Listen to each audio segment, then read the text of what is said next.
চা গরম কি আছে? রুটি আছে, কেক আছে, বিস্কুট আছে, রিংবন আছে, দুধ চা আছে, রং চা আছে। কি লাগবে? নিতাম চা নিতাম আর কেক নিতাম। তো কাম থিয়ে চা বেছেন? কাম তুই চা বেশি কাম করি তো পয়সা পাওয়া যায় না। এরপরে কামে আইলে করে কেডের কাম একদিন একটু কম হইলে ঝামেলা লাগাই দেয়, মাস শেষ দিতেছে না পয়সা। এর চেয়ে চা বেশি 2 টাকা কম কামাইলে আলহামদুলিল্লাহ নগদ পয়সা আই। চা বেচতে থাকে না কিছু? মোটামুটি হাজিরা থাকে আর কি। পরিশ্রম বেশি হয়ে যায় তোমার হইলো সাইকেল দিত এত দূরে দৌড়ান জানা। আর এটা তো আমাদের দেশের মতো এরকম বিল্ডিং এক জায়গাতে এক এরিয়াতে বেশি বিল্ডিং নেই। এখানে বিল্ডিং হলো সুডা এক জায়গায় এক একখান ঘর বানাইছে।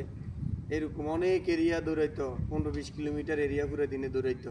তো দৌড়ে মোটামুটি তারপর আল্লাহর কাছে শুকরিয়া হাজিরা থাকে এই আর কি। তো দেন আমাদেরকে চা দেন, 3টা চা দেন। দুধ চা?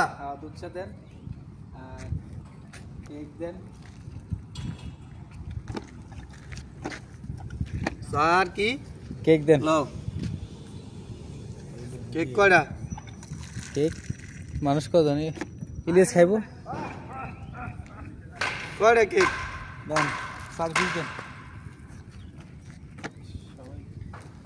আমাদের এরকম হাজারো প্রবাসী আছে, প্রবাসায় কাজের পরিস্থিতি খারাপ দেখা এই জীবিকার নির্বাহের কারণে চা বেচা চলতো টুকটাক বেচা। তো ঠিক আছে, সবাই ভালো থাকবেন, কেউ খারাপ মন্তব্য করবেন না। আল্লাহ हाफिज, अस्सलाम वालेकुम। भाई एक चाय दे दे। शुक्रिया। नहीं तुमको सेल, तुम्हारा पास सेल नहीं करेगा। एक चाय दे दे यार। ना नहीं करेगा। एक दे दे यार। ओके।